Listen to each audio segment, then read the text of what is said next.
Bonjour à tous, je suis contente de vous retrouver pour cette deuxième édition de 30 minutes live.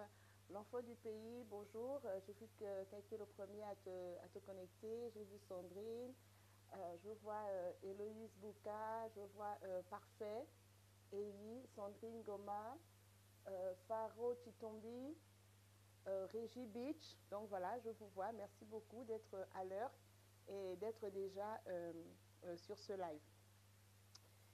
Donc, écoutez, on va quand même attendre 1 minute. On n'a pas beaucoup de temps. Le temps nous est compté. Le temps nous est compté. Donc, merci à ceux qui sont déjà connectés. Je vois Stéphane Zeng. Bonjour Stéphane. Donc, partagez le live, partagez-le.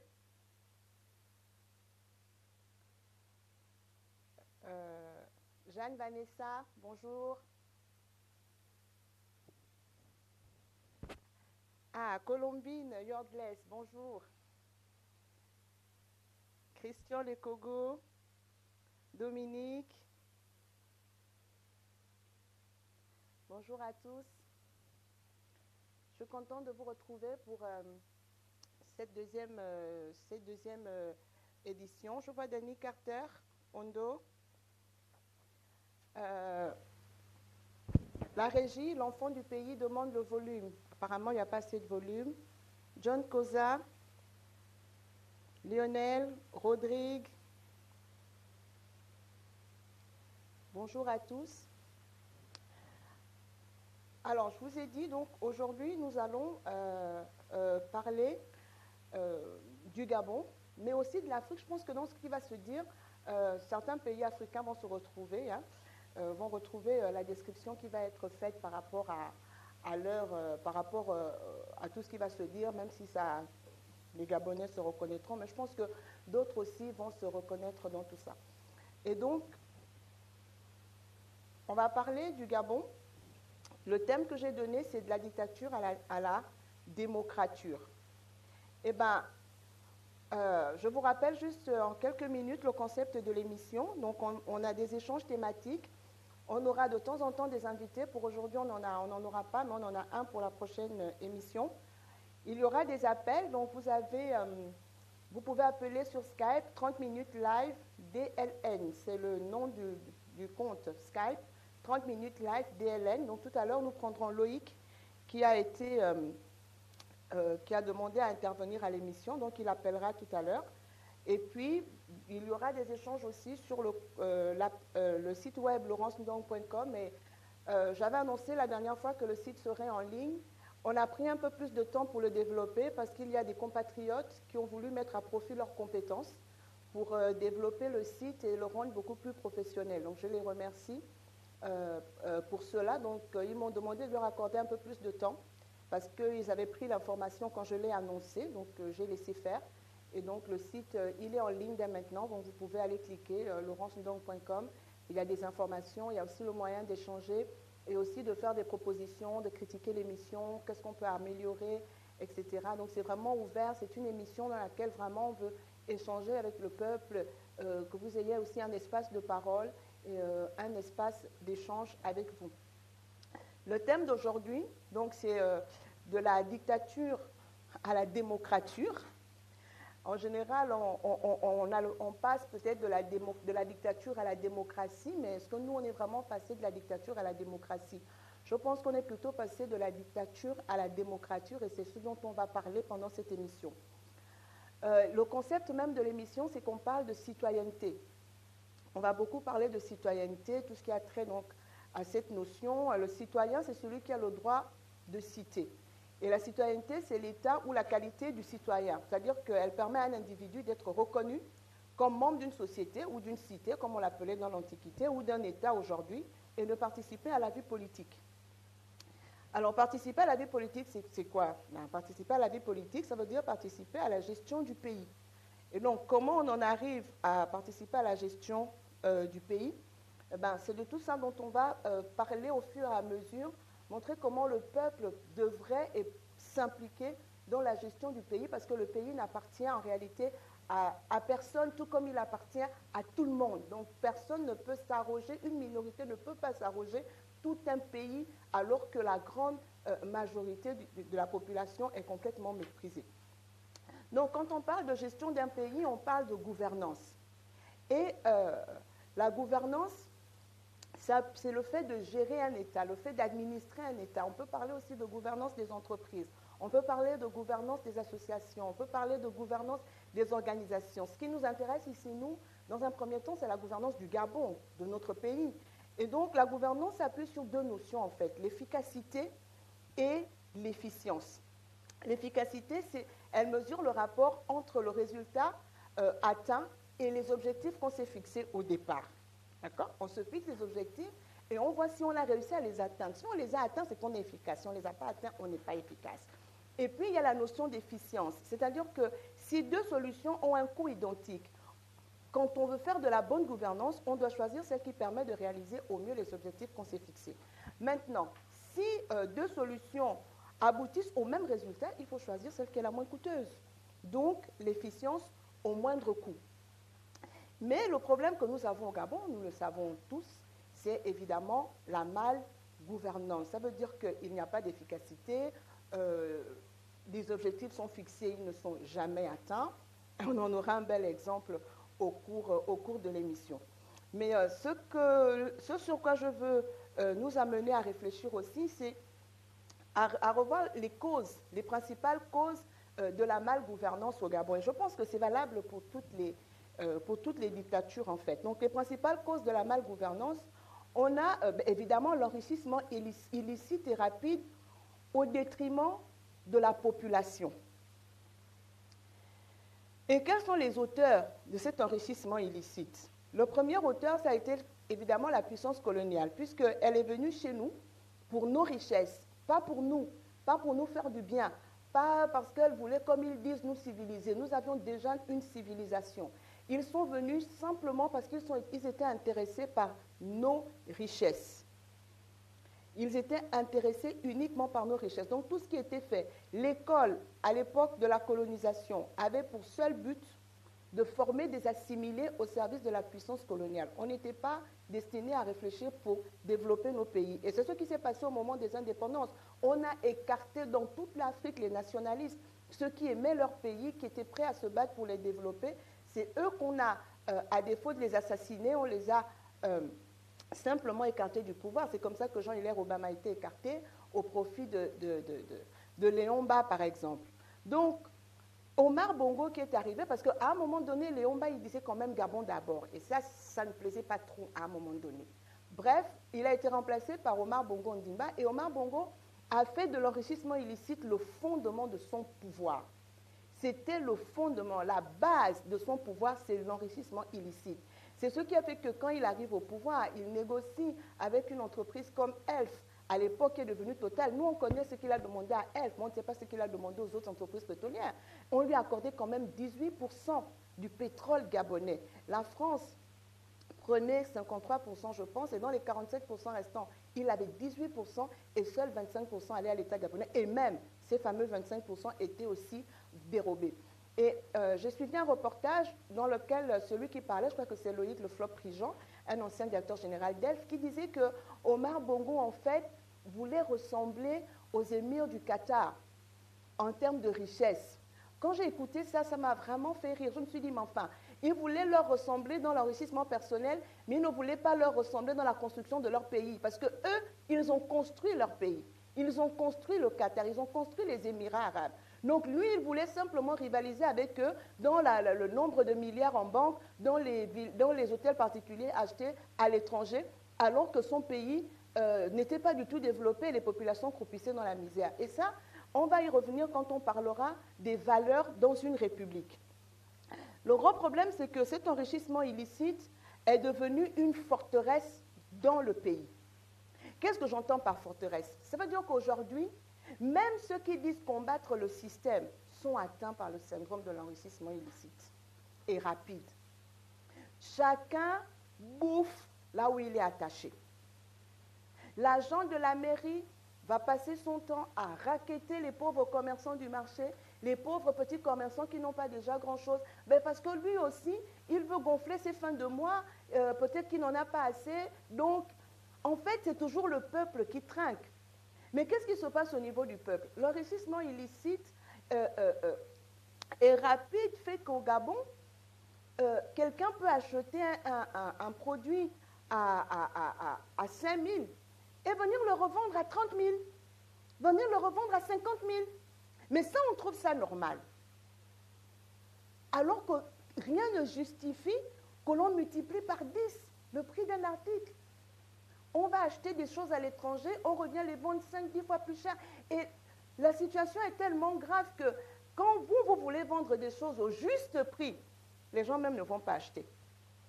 Ils vont penser que ce que vous leur vendez, c'est la pacotille. Donc on préfère acheter de la pacotille très chère que d'acheter des choses quand même de bonne qualité à leur juste valeur. Parce qu'en réalité, tout le monde a pris l'habitude de gonfler les prix parce qu'on veut s'enrichir rapidement. Mais ça, c'est une mentalité qui a été instaurée par les politiques. On a conduit le pays comme ça. Dès que quelqu'un était nommé quelque part, le budget de son administration était considéré comme son porte-monnaie.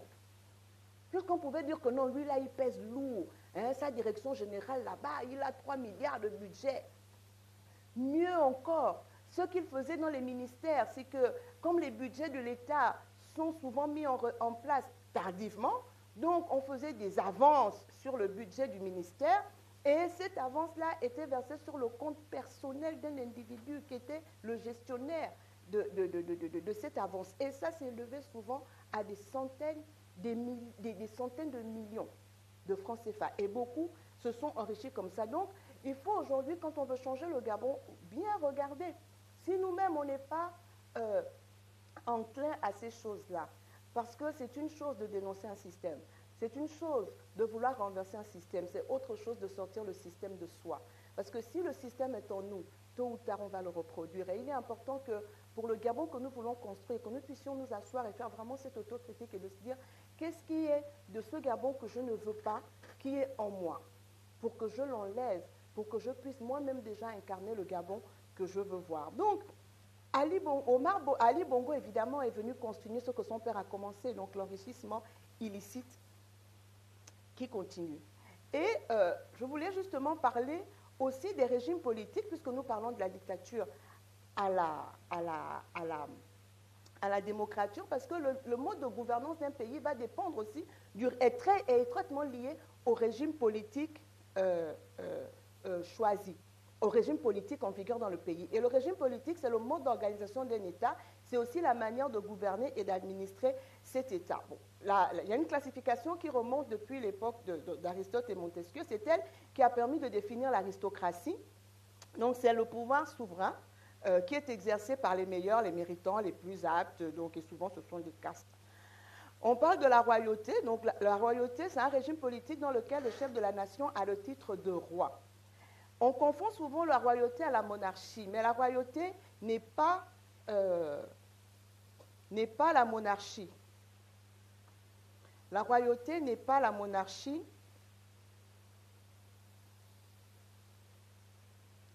J'ai un retard entre mon diaporama et la vidéo, et le live, s'il vous plaît. Donc, la royauté, ce n'est pas la monarchie. Un monarque peut porter un autre titre, en fait, que celui de roi. Un monarque peut être appelé empereur, consul, guide suprême, éternel, tyran, dictateur. Par contre, un roi ne dispose pas nécessairement de tous les pouvoirs, contrairement au monarque.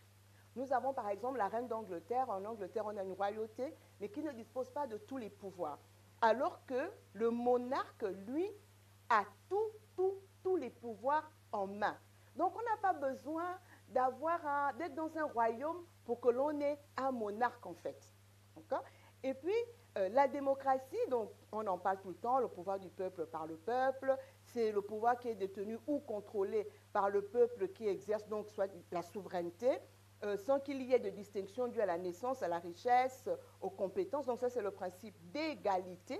Et en règle générale, les démocraties sont indirectes ou représentatives. Donc ça veut dire que le pouvoir s'exerce par l'intermédiaire de représentants qui sont désignés lors des élections ou du suffrage. Donc, c'est pour ça qu'on nous appelle pour aller voter, parce que le peuple est censé avoir donc cette souveraineté qui lui permet de désigner ceux qui le représentent et donc qui vont exercer le pouvoir en son nom et non pas en lieu et place du peuple. Alors, il y a 3 formes corrompues des régimes dont je viens de parler. Il y a la tyrannie. C'est le pouvoir absolu qui est conquis par la force et illégalement, la plupart du temps par un coup d'État. Et donc, ceux qui arrivent au pouvoir de cette façon usurpent l'autorité légale. Et j'ai beaucoup aimé cette citation de Condorcet qui disait « Toutes les fois que la tyrannie s'efforce de soumettre la masse d'un peuple à la volonté de ses portions, d'une de ses portions, elle compte parmi ses moyens les préjugés et l'ignorance de ses victimes. » Notez bien, pour nous asservir, le tyran va utiliser les préjugés et l'ignorance. Et puis, il y a une autre forme corrompue de ces régimes, c'est l'oligarchie. Dans l'oligarchie, donc, c'est un régime politique dans lequel la plupart des pouvoirs sont entre les mains d'un petit nombre d'individus, de quelques familles ou d'une petite partie de la population, généralement une classe sociale ou une caste. Donc, la source de leur pouvoir, ça peut être la richesse, la tradition, la force militaire, la cruauté et tout ce que vous voulez. Donc, j'espère que ça parle à quelqu'un. Parce que l'objectif ici, c'est que je veux vous donner des arguments. Parce que quand on va dire que le Gabon est une dictature, il faut qu'on sache pourquoi on le dit. Quand on dit que le Gabon est une monarchie, pourquoi on le dit? Parce que ceux qui gouvernent aujourd'hui illégalement, ils pensent que dire la vérité avec assurance, avec outrecuidance, avec condescendance, avec irrévérence, la transforme, dire le mensonge, pardon, avec outrecuidance, irrévérence, avec assurance, le transforme en vérité. Non, le mensonge reste le mensonge. Et il faut que nous ayons des arguments pour mettre en évidence leurs mensonges. Et puis, il y a une troisième forme de corruption des régimes dont je viens de parler, c'est la démagogie. C'est une attitude politique et rhétorique qui vise à essayer de dominer le peuple en s'assurant les faveurs du peuple et en faisant semblant de le soutenir. C'est ça qui est plus grave. Ça veut dire qu'on fait semblant de soutenir le peuple, on veut obtenir ses faveurs en faisant semblant de le soutenir. Et là, il y a un bel exemple de démagogie que je veux vous montrer et que nous allons analyser. Un vaste plan de rénovation des écoles primaires sur l'ensemble du territoire. Un projet qui vise une véritable remise à neuf des établissements avec des travaux qui seront réalisés sur les aspects aussi bien esthétiques que pratiques et sécuritaires. Ces promesses avaient été annoncées le 31 décembre 2017. À la fin du premier trimestre 2018, aucun nombre d'un bâtiment n'est visible ou autres travaux de réhabilitation exécutés. Fort de ce constat négatif, Ali Bongo Ondimba est monté au créneau en tapant du poing sur la table. J'avais donc indiqué que je souhaitais que nous puissions revaloriser, remettre en état un certain nombre de salles de classe. Et je suis au regret de constater, non seulement que ça n'a pas été fait, mais qu'en plus, nous avons un certain nombre d'écoles dans ce pays qui n'ont de nom que école, mais qui ne ressemblent à rien du tout à des écoles. Et que nous pourrions qualifier certaines de porcheuses. Et je dis bien porcheuses. Et je n'entends pas que cet état de choses puisse se poursuivre. Lors de la journée citoyenne, la première dame a envoyé des équipes pour remettre à neuf une école. Et ceci a été fait avec peu de moyens. Pour être exact, ça lui a coûté 16 000. Alors, je ne vois pas pourquoi, pour pouvoir appliquer la décision qui est la mienne, il fait tout ce temps. Alors que nos enfants, parce que il s'agit même de nos enfants, apprennent dans des conditions extrêmement déplorables. Pour certaines écoles, les enfants en viennent à aller se soulager dans la nature, comme des animaux comme des bêtes. Si ceci ne vous interpelle pas, ben moi c'est le cas. Alors, l'opération que j'avais ordonnée n'est pas destinée à ce que les uns et les autres puissent s'enrichir, ni que certains d'entre vous puissent enrichir les copains. Elle est destinée à réellement remettre à niveau nos écoles. L'attentisme dans lequel vous êtes aujourd'hui me surprend. Au regard de l'importance de la décision que j'avais eu à annoncer et qu'il me semble que vous approuviez tous, donc je répète que je voudrais que tout ceci puisse être mis en route le plus rapidement possible. Dans les bonnes conditions, en respectant nos lois en matière de taxation du marché et autres, le respect des lois ne veut pas dire que la lenteur, que ça puisse être fait le plus rapidement possible et que nos compatriotes n'aient pas à subir les aléas administratifs auxquels, pour l'instant, on les soumet. Ce Premier ministre, comme je vous l'ai déjà dit, le temps de l'action est venu et je veux voir de l'action et que tout le monde s'exécute.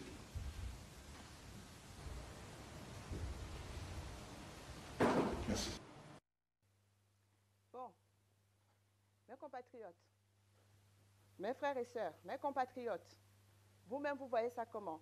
Parfait. Stéphane et toi, vous pourrez faire votre live tout à l'heure. Je pense qu'il y a tellement de choses à dire sur cette vidéo que je pense que moi, je n'épuiserai pas le sujet et vous ne l'épuiserez pas non plus. Tu vois? Quand on entend Ali Bongo parler comme ça donne l'impression que ce gars se soucie de nos enfants, qu'il se soucie de l'école de nos enfants. Mais celui qui parle, son père a dirigé le Gabon pendant 42 ans. Lui-même, il est au pouvoir depuis 9 ans. Donc, c'est en 2017, mars 2018, qu'il découvre que les écoles des enfants sont des porcheries. C'est maintenant qu'il découvre ça. Lorsqu'il est arrivé au pouvoir en 2009, la première chose qu'il a demandé, ce sont les États généraux de l'éducation qui ont eu lieu en 2011. Qu'est-ce qu'il en a fait?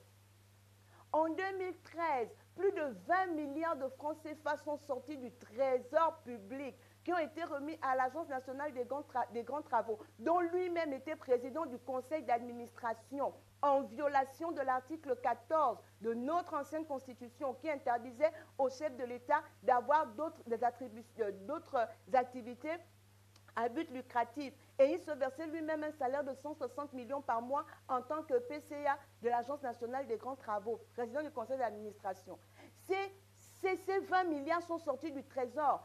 Il devait construire et réhabiliter 60 établissements scolaires. Oh, pas un seul n'est sorti de terre. Pas un seul établissement scolaire n'a été réhabilité.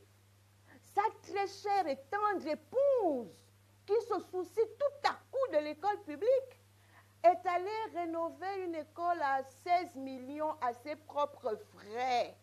N'est-ce pas? Mais on a oublié que la même a construit Ruban Vert, une école privée dans laquelle l'année scolaire coûte près de 4,5 millions de francs CFA selon les niveaux, et que Ruban Vert a coûté 2 milliards. J'ai fait le calcul. Si la norme, c'est de rénover une seule école à 16 millions, nous allons prendre leur norme. Un vaste plan de rénovation des écoles primaires sur l'ensemble du territoire. Nous allons prendre leur norme de 16 millions par école. 2 milliards, j'ai divisé par 16 millions, ça fait 125 écoles qui auraient pu être rénovées. Est-ce que vous savez que chaque année au Gabon, il y a 2,6 milliards qui sortent du trésor, qui sont alloués aux établissements privés? Et 60% de cette somme de 2,6 milliards est attribuée à 2 établissements seulement. Berthe et Jean, qui appartient à Marie-Madeleine Bourantouan, qui est anticonstitutionnel, en venant s'occuper, en ayant des activités à but lucratif. Et le deuxième établissement, c'est celui de Blaise Louembert. C'est maintenant qu'ils se rendent compte que nos enfants défèquent à l'air, qu'ils n'ont pas de toilettes dans les écoles, qu'ils sont assis à même le sol. Lui-même n'a pas fait semblant de visiter des écoles quand il faisait ça, soi-disant, de campagne électorale. Ça, c'est un bel exemple de démagogie. Et on ne voit même pas, dans la même vidéo, il reconnaît que ses collaborateurs, ceux à qui il parle, s'enrichissent de manière illicite sur les marchés de l'État. Il leur dit que ce que j'ai demandé, ce n'est pas pour que vous vous enrichissiez. Il leur dit, ce n'est pas pour que vous distribuiez les marchés à vos amis. Donc, il reconnaît qu'ils ont l'habitude de distribuer les marchés de l'État gré à gré, sans tenir compte du code d'attribution des marchés. Voilà comment quelqu'un, en voulant faire semblant, parce que c'est tout ce qu'il sait faire, il montre à la face du monde qu'ils sont en réalité rien d'autre que des démagogues, des voleurs et des personnes qui ne se soucient nullement de notre pays. Ça, c'est un très, très bel exemple de démagogie. Je pense que dans toutes les écoles, dans tous les instituts de sciences politiques, on va le prendre pour illustrer vraiment ce qu'est un démagogue. Vous gérez un pays pendant 50 ans. 50 ans après, l'éducation est à terre. Et c'est là que tu viens donner des instructions. Regardez comment il parle à ses collaborateurs, comme à des moins que rien. Il en parle comme à des vauriens, parce qu'il sait ce qu'ils sont. Il sait qu'il est en train de s'adresser à une bande de rapaces, à une bande de voleurs. Moi, je n'ai fait qu'analyser la vidéo. Hein. C'est eux-mêmes qui ont mis ça en ligne. On va avancer. Et donc, aujourd'hui, quand on définit les régimes, on les définit à partir des régimes dans lesquels le pouvoir se confond. Il y a des régimes où tous les pouvoirs sont confondus au profit de l'exécutif. C'est le régime présidentialiste où le président a tous les pouvoirs et la dictature. Et on a le régime où tous les pouvoirs sont confondus, mais plutôt au profit du législatif. J'ai dit qu'on partait de la dictature à la démocrature. Donc la dictature, c'est ce régime politique arbitraire et coercitif. Ça veut dire qu'il sévit sur les gens, qu'il les sanctionne à tout bout de champ. Tous les pouvoirs sont entre les mains d'un seul homme, qui est le dictateur. Il n'y a ni partage, ni séparation des pouvoirs. Donc, il y a trois pouvoirs, l'exécutif, le législatif et le judiciaire. L'exécutif, c'est ce qui met en mouvement toutes les lois, les ordonnances, tout ce qui concerne le fonctionnement de l'État. Le législateur va voter les lois que l'exécutif va faire appliquer et le judiciaire est là pour veiller à ce que les lois soient appliquées et ceux qui ne les appliquent pas, eh ben, il y a des sanctions derrière de la coercition. Et donc, dans une dictature, il n'y a pas de contrôle de pouvoir. Et il y a une absence d'élections libres. Au départ, on disait qu'il n'y a pas de constitution. Dans les dictatures, il n'y avait pas de constitution. Les libertés individuelles ne sont pas garanties. Les dictateurs s'imposent. Ils s'imposent et se maintiennent au pouvoir par la force, en s'appuyant sur l'armée, une milice, un parti, ou bien une caste, un groupe religieux ou social. Quand on regarde le cas du Gabon, et toutes les autres dictatures vont se reconnaître, le chef de l'État, il est le chef de l'exécutif, il est le chef suprême des armées, il est le président du Conseil supérieur de la magistrature, il contrôle le Parlement parce qu'en réalité, il nomme ses parlementaires à travers de fausses élections et en même temps, il est président de son parti politique, donc leur fameux PDG. Au Gabon, on le sait tous, il s'est imposé par la force, donc ça fait de lui un dictateur. Il a tous les pouvoirs entre les mains, ça fait de lui un monarque. Donc, le Gabon, c'est une dictature plus une monarchie. Voilà ce dont on est au Gabon. Donc, on peut le leur démontrer aujourd'hui qu'ils sont en réalité une dictature et une monarchie. Alors, je disais de la dictature à la démocrature. C'est quoi la différence entre la dictature et la démocrature? On arrive à la fin de ma présentation et donc les interventions vont nous faire aller au-delà de 30 minutes, mais ma présentation va s'arrêter dans quelques secondes.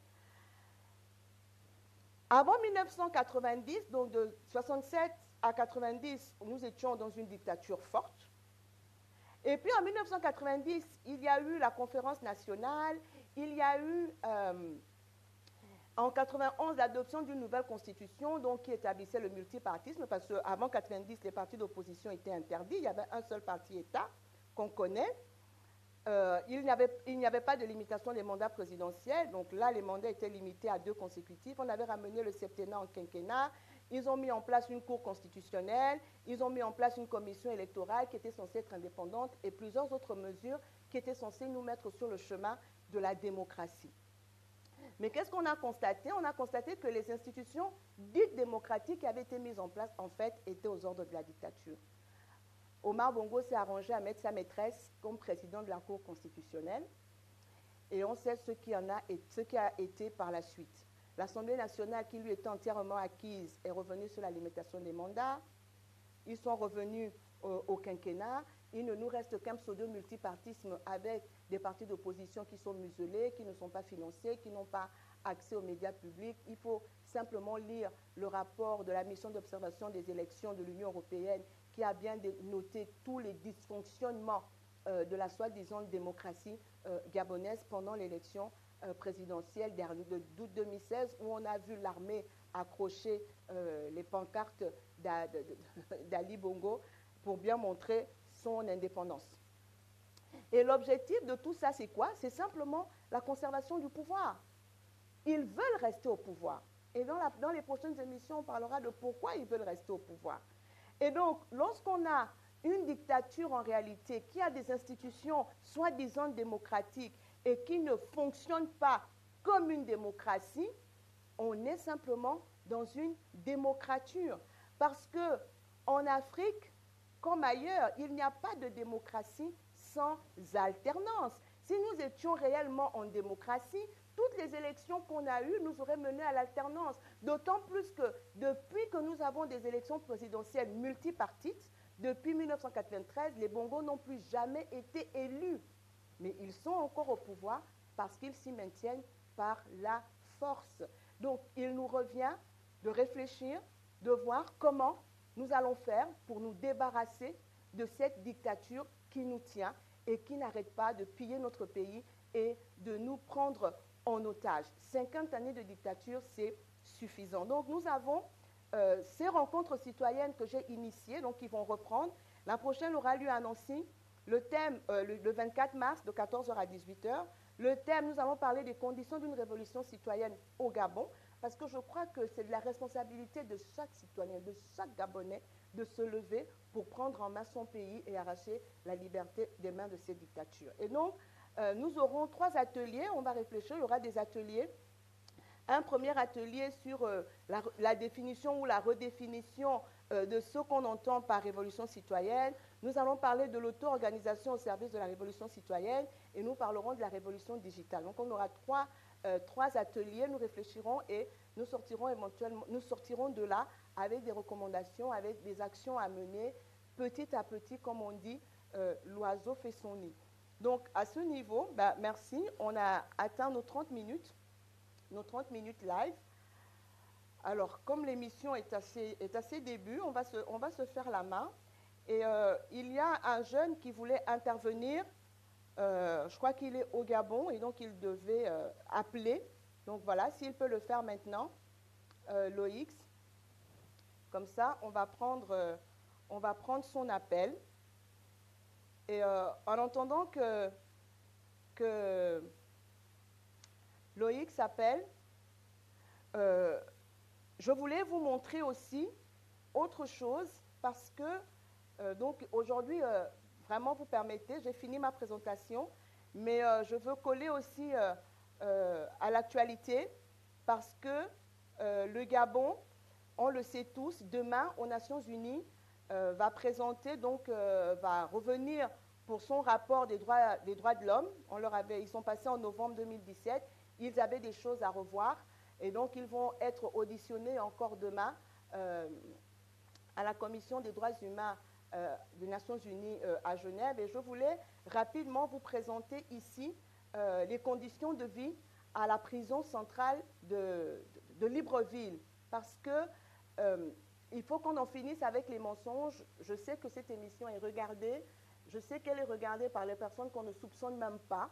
Et donc, c'est pour leur dire que quand M. Nkeya va à la Commission des droits de l'homme dire qu'au Gabon, la prison centrale ressemble à un hôtel où chaque Gabonais, chaque prisonnier à sa chambre. Moi, je vais vous montrer des photos qui ont été prises à l'intérieur de la prison, parce que c'est complètement inhumain. Un prisonnier a des droits.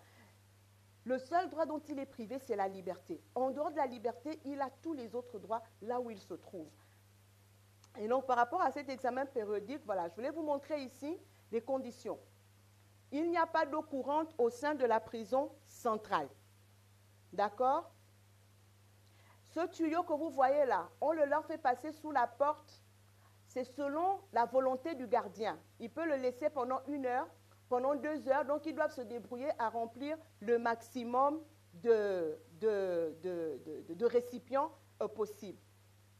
Vous voyez ici, les familles doivent apporter de l'eau aux détenus. Les prisonniers préparent eux-mêmes leur nourriture. Donc, ils ont des couteaux. Des personnes qui sont censées être dangereuses ont des couteaux. Ils s'en servent pour cuisiner. Vous voyez ici des prisonniers qui se font eux-mêmes à manger dans la cour de la prison centrale.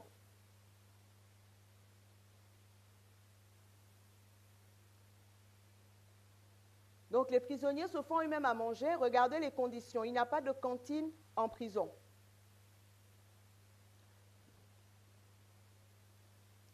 Regardez les ustensiles de cuisine. J'espère que tout le monde remarque la présence du rat.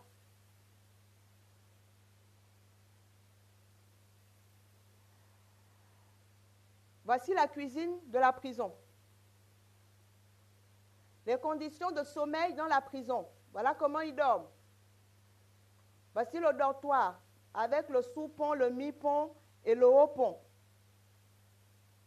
Un prisonnier doit travailler, mais le prisonnier, quand il travaille, parce que je vois Iboga Power qui écrit, ce sont des prisonniers, ils doivent travailler. Oui, ils doivent faire des travaux d'intérêt général, mais la prison se doit de les nourrir.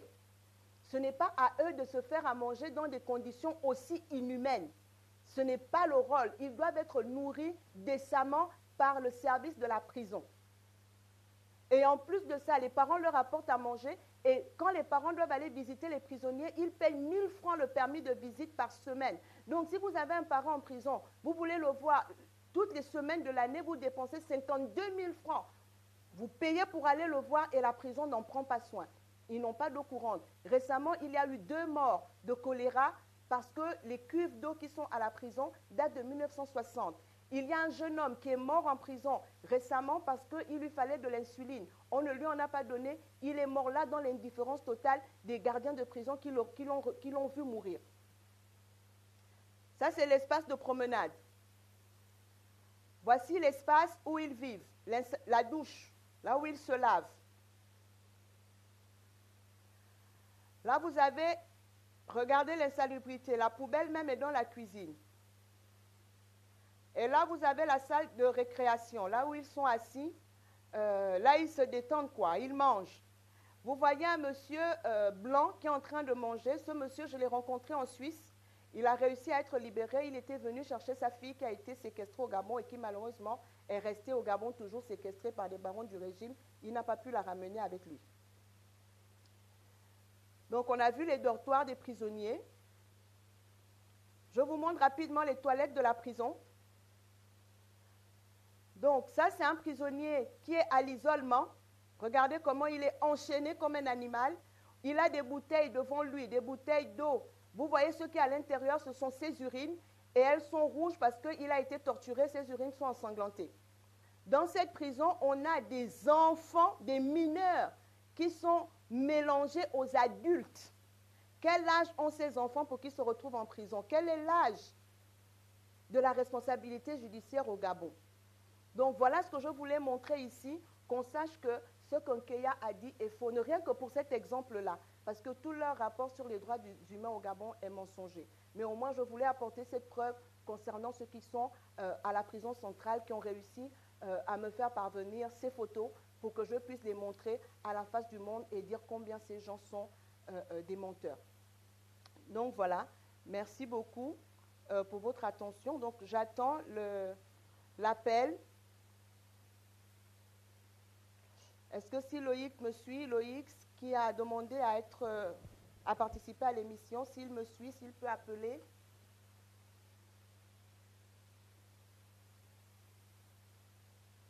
milliards. Ok, on me dit que Ruban Vert a coûté 21 milliards et non pas 2 milliards. Donc, mon information n'était pas bonne. 21 milliards. Donc, imaginez le nombre d'écoles publiques qu'on aurait pu rénover à ce prix-là. Donc, c'est pour vous montrer un peu leur fourberie et leur mensonge. Donc, quelqu'un qui n'a jamais construit d'école, lui-même n'a pas fait d'école à Libongo, il n'a jamais fait d'école, il n'en a pas construite hier, en 50 ans, ce n'est pas maintenant qu'ils vont les construire. Donc, il faut qu'on arrête, il faut qu'on soit sérieux et que l'on comprenne que ce régime n'a plus rien à offrir aux Gabonais. Ils ne feront pas mieux que ce qu'ils ont déjà fait. Au contraire, ils feront pire. Vos conditions de vie vont continuer de se dégrader comme c'est déjà le cas. Où on prend conscience que tous ensemble, si on se lève comme un seul homme et qu'on dit que c'en est terminé, on va y arriver. Mais si on veut continuer à jouer ceux qui préservent des soi-disant intérêts, c'est notre pays qui est en train de sombrer. Mais je fais confiance à cette génération de Gabonais qui est en train de se lever. Nous allons réussir à vaincre ces gens. Donc voilà, merci de votre attention. Je pense qu'il n'a pas réussi à se connecter. Il n'est pas connecté, je ne le vois pas connecté. Donc voilà, merci. Notre émission est arrivée à son terme. Elle était un peu spéciale parce que j'ai vraiment tenu à faire ce que j'avais préparé et à montrer les conditions à la prison pour apporter déjà un démenti aux mensonges qu'ils voudront dire dans le rapport qu'ils vont présenter demain aux Nations Unies. Donc merci à tous ceux et à toutes celles qui ont été connectés ce soir. Voilà, je vous donne rendez-vous pour le 10 avril pour la prochaine émission. Merci beaucoup et que Dieu vous bénisse, que Dieu bénisse le Gabon. Je vous aime.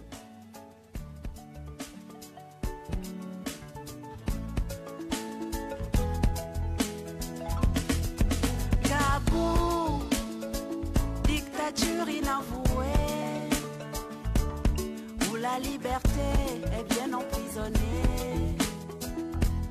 Les dirigeants parlent juste pour s'entendre parler. Il nous faut la paix, arrêtez donc de crier. Baisse le mot.